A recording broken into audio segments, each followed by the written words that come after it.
These last summer days teach us of the effortless circularity of nature. There are cycles etched in each simple thing. We can feel the seasons starting to shift, autumn's blue shadows spreading like ink, but the clouds and the bees, the fruit and the rising sun, they teach us that everything is circular.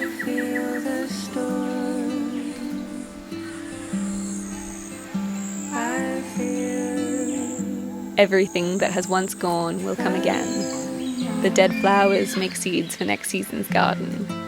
The sun will rise again tomorrow, and summer will come again next year. Everything is endlessly circular, and we are constantly learning from nature's cyclic systems.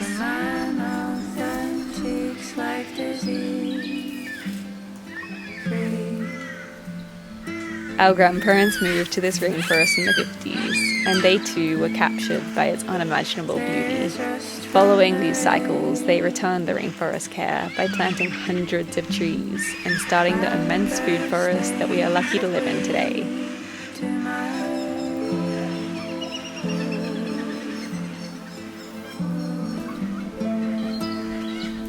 This avocado tree was one of the first that they planted. It stands on top of the highest hill, watching over everything. My hands mirror her reaching branches. Lessons are held in every fragile limb. Her deep, twirling roots teach me that everything I need is already within me. My ancestors' knowledge moves through me.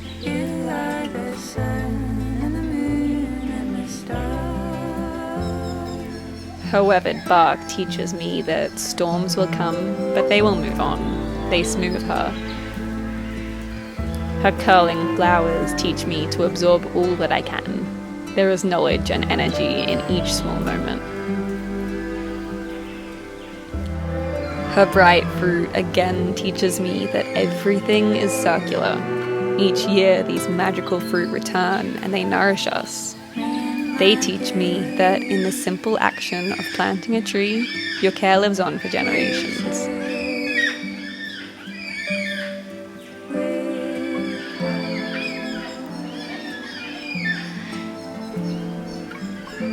In this constant rhythm of nature, we see patterns. We see the bees and the butterflies pollinate the flowers. We see the rainforest's subtle seasons return again and again. We see the fruit ripen and feed us with their nutrition. But mostly we see that we must move to these rhythms and plant trees like those before us. This land gives us her beauty, her care, and her nourishment, and we must give back and nurture her in return.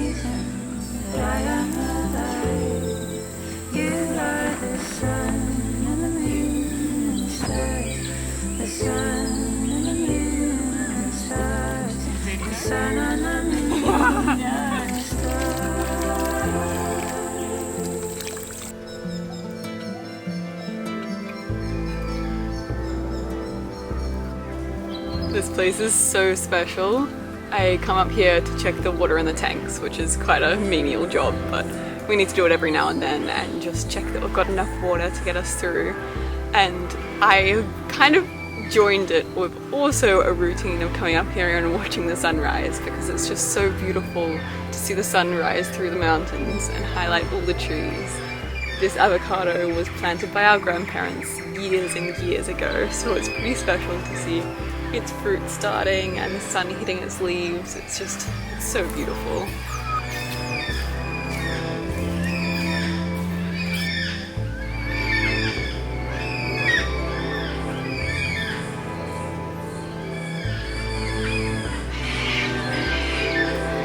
The black cockatoos seem to come here in the mornings and they play in the treetops. It's so beautiful. They're such playful birds. They just kind of fly between the trees, screeching and playing with each other, and I feel like they're watching the sunrise too. It feels like a celebration altogether. The black cockatoos come each year with the summer rains. They return, and we sometimes even recognize a particular cockatoo with different markings, understanding that these beautiful creatures and their families return to the same treetops each year.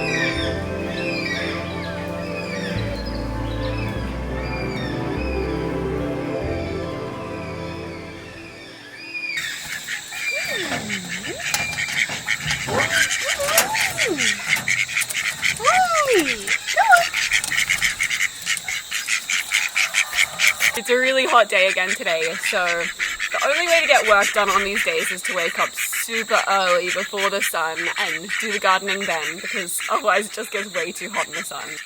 Today we're doing a big garden cleanup with the help from our friend Elle and of course these cute little ducks.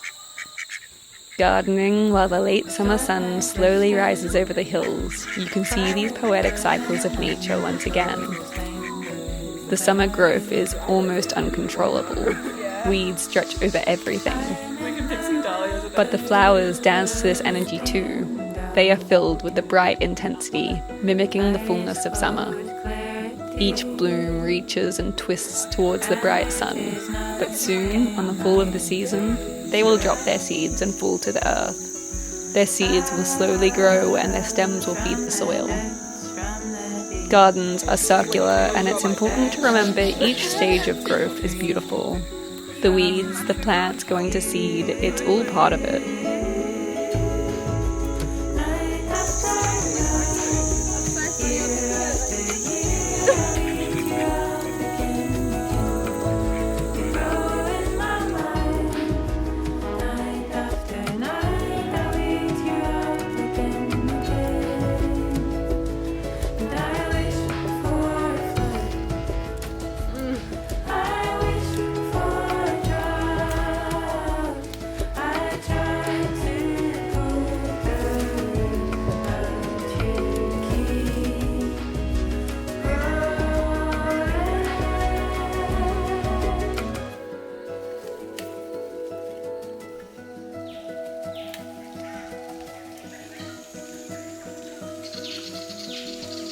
I think that in this intensity of summer, it's important to sometimes just sit still, to rest in the eternity of the season.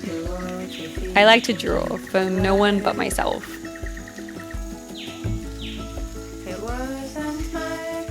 Sometimes my drawings are messy or ugly, but I like to look at nature and see that she is imperfect too. The lilies grow and rot.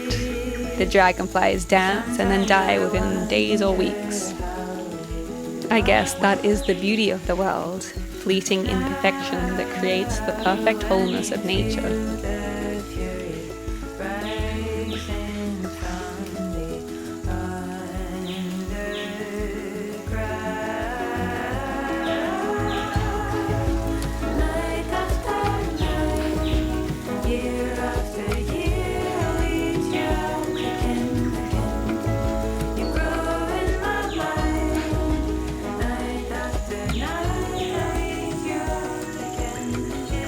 In the stillness, you can notice all the intricacies of the world. Time stands still and your thoughts go quiet as you watch these fragile, fleeting moments.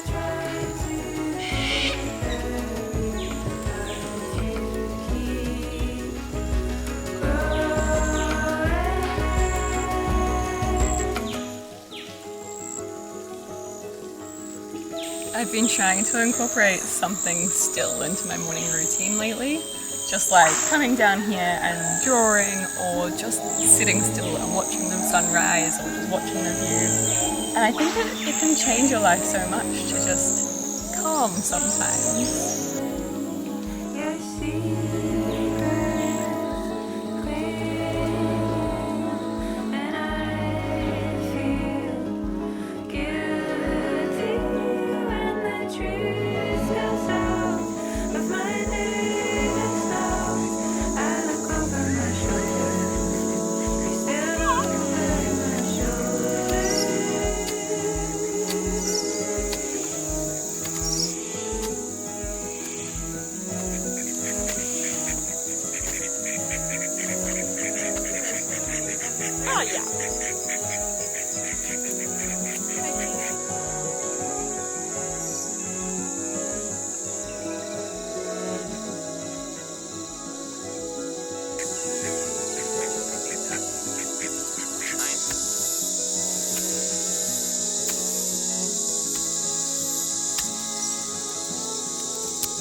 leaves are on like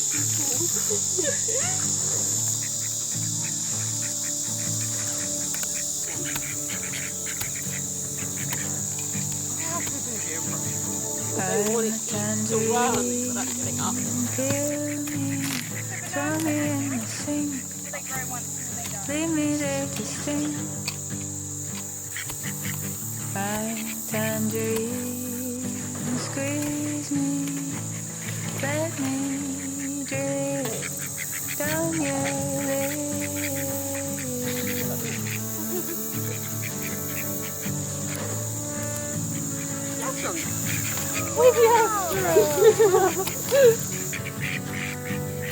Yay! Here I am, naked in the front room. The neighbors are staring, and I'm looking back at them. Darren, please come in and let me free from this hell I'm in. This is just a small amount of the huge amount of weeds that we've got out today. So I'm going to make a bit of a compost between all the bananas we planted the other day and dump all the weeds there.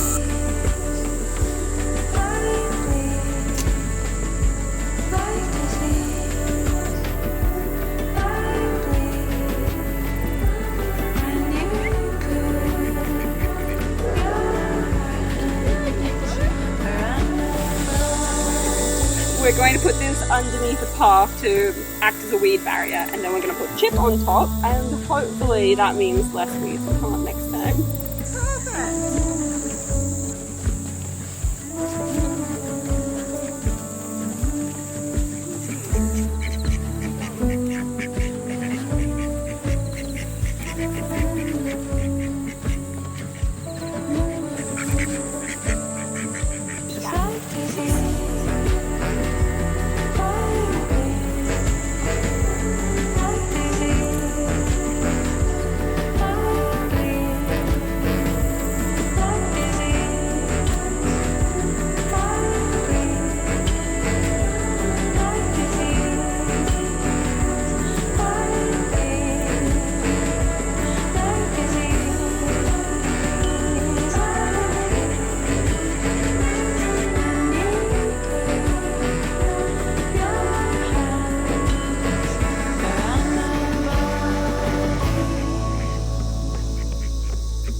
Just so I can sleep alright, 'cause I keep dreaming of you not leaving.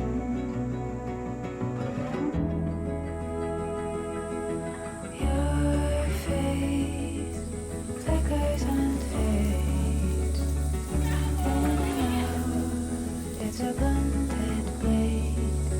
I glue my eyes together, but that's not better.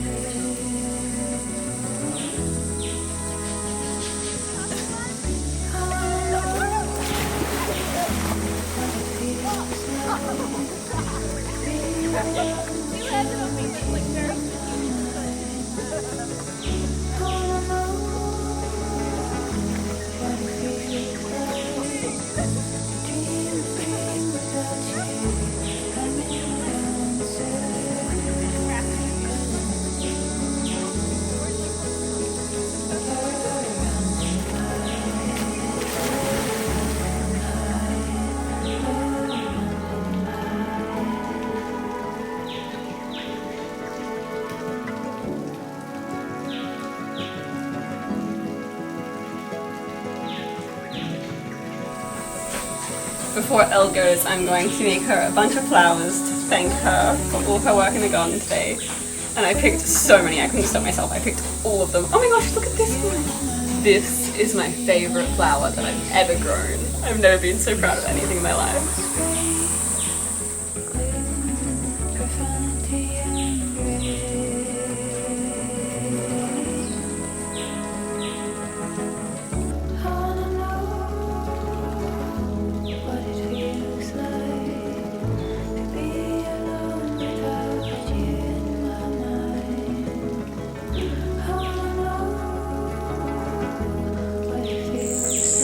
Moth the goat has been getting rounder and rounder, and we've been wondering if she's pregnant. And then this morning I was moving them all to a new paddock and she really didn't want to come, and she walked off and she walked to the spot where she gave birth to her last babies. So we think she might be giving birth. We're just gonna keep an eye on her and see if she's okay and see if there's any new babies joining us soon.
So me, Moth, and the new baby are just kind of hanging out. I'm just making sure that she stays safe. It's a girl, by the way. It's so cute. I'm just making sure that she's safe because the predators can be really intense when they're first born. We've already heard crows kind of above and checking in, so I'm just being a second set of eyes with Moth to make sure that she's okay. It's a pretty special job sitting here under the mango tree watching this tiny baby do everything for the first time. We've seen so many firsts already today. We saw her first sneeze or her first drink of milk from her mummy, or we even saw her first little breath of air as she was still inside. We sort of, like, her little nose was sticking out and she actually stuck her tongue out. It was the cutest thing ever. Hi, are you coming to say hi? It's nice to meet you.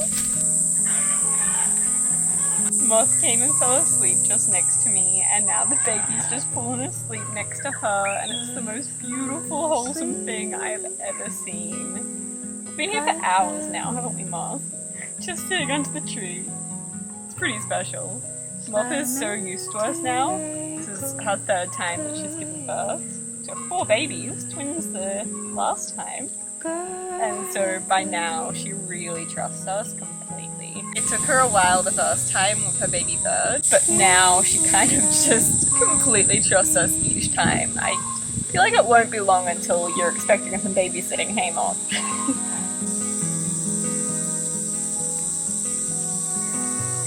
So we were laughing that it's so funny that before this she had birthed 4 babies, all completely different colours, and we thought, well, what next? She's gonna have to birth a different colour again. And she did! This little baby is like the deepest chocolate brown with her signature little white dots all over her. We don't know what to name her. I feel like it definitely has to have something to do with that dragonfly that was circling her, because that was just so special. It had to mean something. but I don't know what, some sort of dragonfly or nymph related name maybe. If you have any suggestions, please comment them below, because I always love hearing everyone's name ideas. They're so inspiring. Hey Mom, what do you think?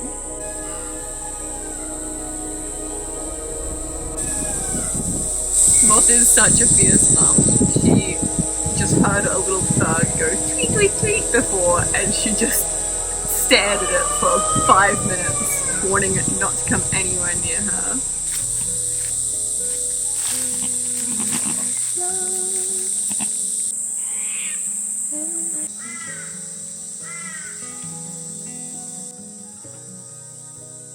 I was a fish. I was. Nature is circular, forever fleeting and moving, shifting and returning. The sun sets, the fruit rots. A bee pollinates a flower and a new baby is born. But we are part of these cycles too. We make change in the smallest things. Our lives are as fleeting as the summer mist or a passing butterfly, but we too create meaning by planting a seed, sharing a smile, making art, or caring for the earth. The music in this video is by Siv Jakobsen, who has just released her latest album named Gardening. You can find her links in our description.